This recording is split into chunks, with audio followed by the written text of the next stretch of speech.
Welcome to the deep dive. Our mission here is pretty simple. We take a stack of compelling sources, articles, research, even personal notes, and we try to distill the absolute core knowledge you need. Right. And today we're plunging into a topic that feels, well, it feels pretty radical in our current moment. It really does. It's this unconventional path to lasting readiness and influence. And it's drawn heavily from the sources focused on, spiritual leadership formation. Yeah. And just think about the world you operate in. I mean, everything rewards speed. Everything. We celebrate the overnight success, the explosive growth, the immediate visibility. And if you have a great idea, the cultural urgency is just deafening. It's launch it now, scale it faster.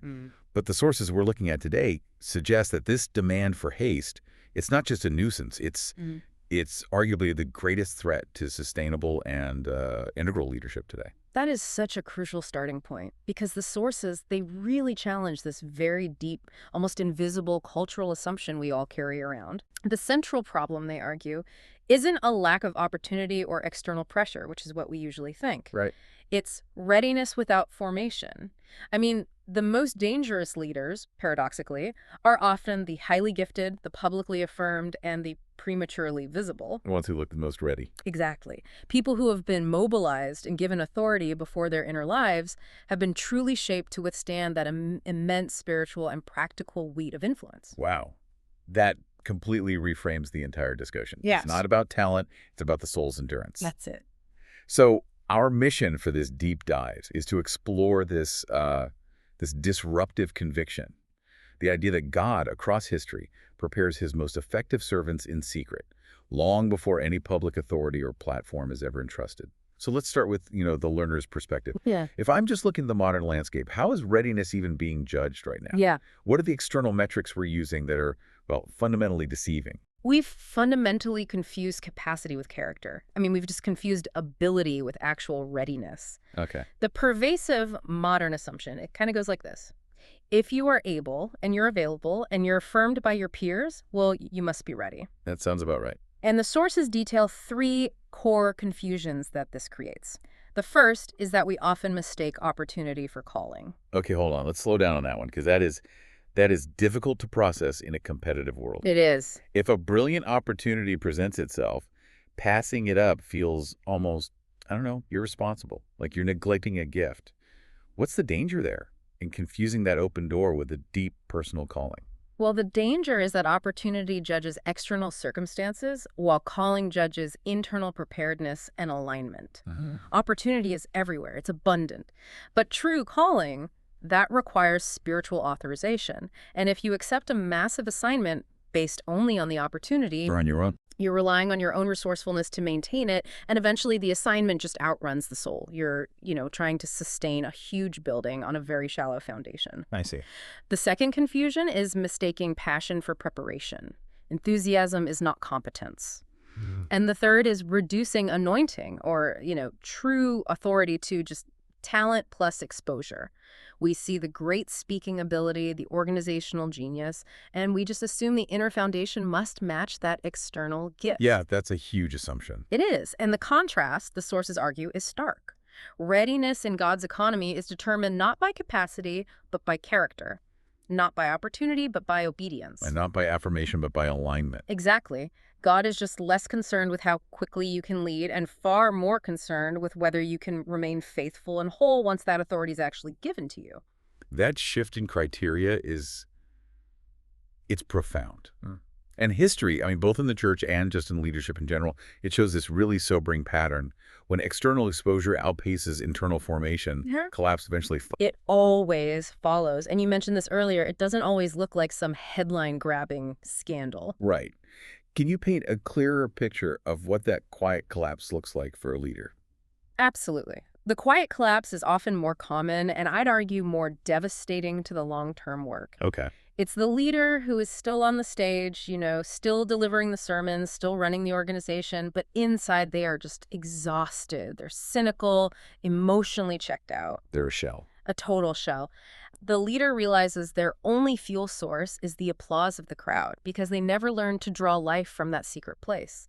They might snap at their family, they might develop this toxic bitterness toward their team, or slowly compromise their integrity in these tiny, unseen ways. And it's not because they're bad people, necessarily. No, not at all. It's because the demands of the platform have just exceeded the capacity of their character to sustain it.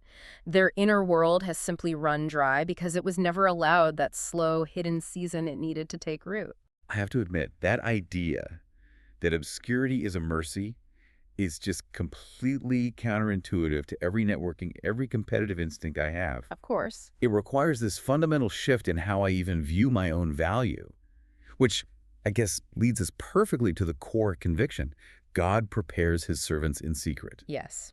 Before public authority is entrusted, private obedience is absolutely required. Before influence is ever released, identity must be secured. So when we look at this pattern, what is the core theological reasoning behind it? I mean, why does God value obscurity so highly? Why is the hidden place a non-negotiable? Well, the necessity of the secret place, it speaks directly to the nature of transformation. Hiddenness exposes your motives. Oh, so. Well, think about it. If you only practice kindness or spiritual discipline when someone is watching you, your motive is probably visibility or affirmation. Sure, you want the credit. Right. But if you practice it in secret, the motive shifts completely. It becomes about alignment with God, which makes your obedience unconditional. And the sources, they connect this to what they call the doctrine of sanctification, which, simply put, is just the process of becoming internally holy, transforming the heart. And that can't be rushed. You can't rush it without distorting it. It's like baking bread. You can't speed up the yeast without completely ruining the final product. Charisma, that public giftedness, without character to back it up, it just destabilizes everything. The person can't handle the power or the pressure. So, if this secret place is the laboratory for character, let's get into the actual curriculum. Let's look at these biblical case studies that really illustrate this central claim. Yeah, let's. That obscurity is the birthplace of authority.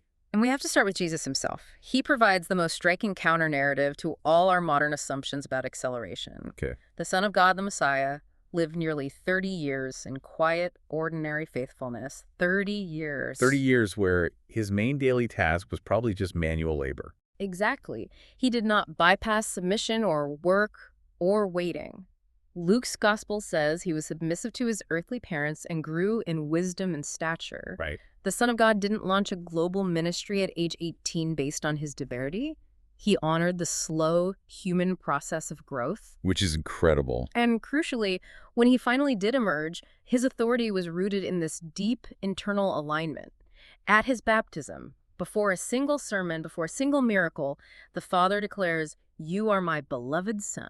Identity precedes the assignment. Identity precedes assignment. His worth was established before his work began, which is the exact opposite of how we structure our lives today. We're always trying to find our identity in our productivity. That is a staggering template. And this principle, it wasn't unique to Jesus, was it? It's kind of woven through the whole story. It's a consistent logic of the kingdom. I mean, look at Moses. His first attempt to deliver Israel was a disaster. It was all impulse, using worldly force. He murdered an Egyptian. Yeah. And that failure led to 40 hidden years in the Midian wilderness. So the wilderness wasn't a punishment, it was a school. But what was he learning by tending sheep for 4 decades that he couldn't have learned in Pharaoh's court? Everything. Absolutely everything. Yeah. In Pharaoh's court, he learned power and strategy. In the desert, he learned humility, patience, and most importantly, dependence on God, not his own resources. He transformed from a self-driven man trying to seize a throne into a God-dependent leader who was actually reluctant to go when God finally called him. The wilderness was the formation that made his character match his capacity. And then we have David, anointed king by Samuel as a shepherd boy, a moment of incredible visibility. Right. But then immediately returns to obscurity, tending sheep, and later, running from Saul, hiding in caves. And that return to obscurity is so vital. He had the anointing, the declaration, and eventually he had the capacity followers, military skill. But he learned to trust God's timing. In the caves. In the caves, David learned to honor Saul's authority, even when Saul was unjust and, frankly, deserved to be overthrown. He learned obedience in the dark, and that prepared him to carry the weight of the crown through patient submission, not through seizing power. And what about Paul?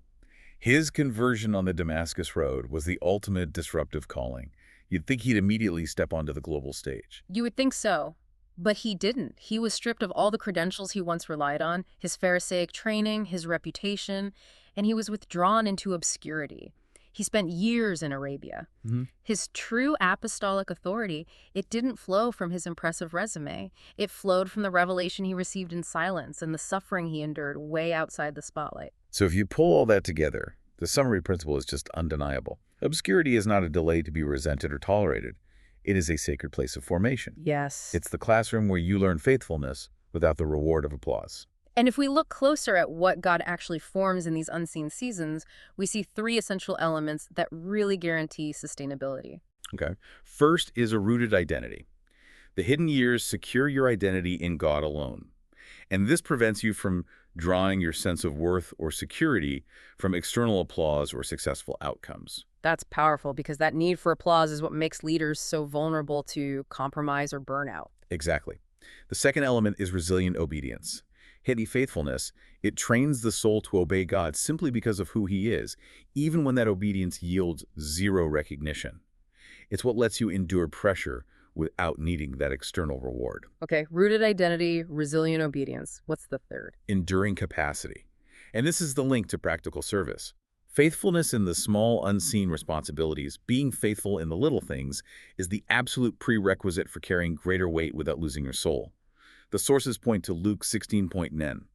If you are trustworthy in little, you'll be trustworthy in much. This really emphasizes the critical difference between training and formation, which the sources highlight as, well, the source of so much confusion. Can we expand on that contrast? Yeah. Training addresses what a leader can do. Skills, strategy, competence. For example, training teaches you how to manage a budget or write a strategic plan or how to speak eloquently. It's all about surface capacity. Right, the how-to. Exactly. But formation, that addresses who a leader is becoming, their character, their maturity, their integrity. Formation ensures you have the integrity not to misuse the budget, the humility to ask for help when the plan fails, and the authenticity to speak from genuine conviction, not just polished rhetoric. And the danger of acceleration is when we confuse the two. Yeah, We train people, and then we just rush them out thinking they're formed simply because they're skilled. precisely. When our systems move faster than the soul can sustain, leaders are propelled forward based on their skills, and what you get is influence without corresponding depth. They have the platform, but they lack the inner architecture to hold the weight. And that leads right back to that quiet collapse we talked about earlier. This forces us to completely rethink how we judge success and readiness. I mean, the sources are demanding a total shift in our valuative perspective. They are. The provocative question God is ultimately asking is not, are you ready? As in, do you have the skills and resources? Right. The more penetrating question is, are you trustworthy? Wow. And trustworthiness, that's formed slowly. Through habitual obedience, practice without spectators. It takes time and obscurity and repetition. Real authority is never seized through ambition. It is entrusted to those who have learned submission when no one was watching. So calling is fundamentally about alignment then. It's about becoming the kind of person through whom God's purposes can flow without being distorted. That's it, exactly. And for you listening, the stakes couldn't be higher. Right. This reordering, it really determines whether your engagement in your professional life, in ministry, wherever becomes a source of genuine life and enduring fruit, or just a slow, agonizing depletion of your soul. I have to circle back to that paradox, the idea that the hidden years are mercy, not punishment. It's so difficult to honor the slow, quiet work of the Spirit when the world outside is constantly screaming, "Hurry up!" It's the ultimate test of faith, isn't it? The hidden years are protection. They're designed to shield you from the corrosive effects of premature success, which can inflate the ego, distort priorities, and sever your connection to the very source of life. Yeah. And this brings us to the most penetrating question from the sources, and it's one we have to leave you with. Okay. What if the church, or any organization really that's concerned with long-term ethical leadership, what if we simply cannot afford to confuse acceleration with obedience? The challenge remains. The life shaped in secret is the only life strong enough to stand in public. What if much of what we call preparation, God calls premature?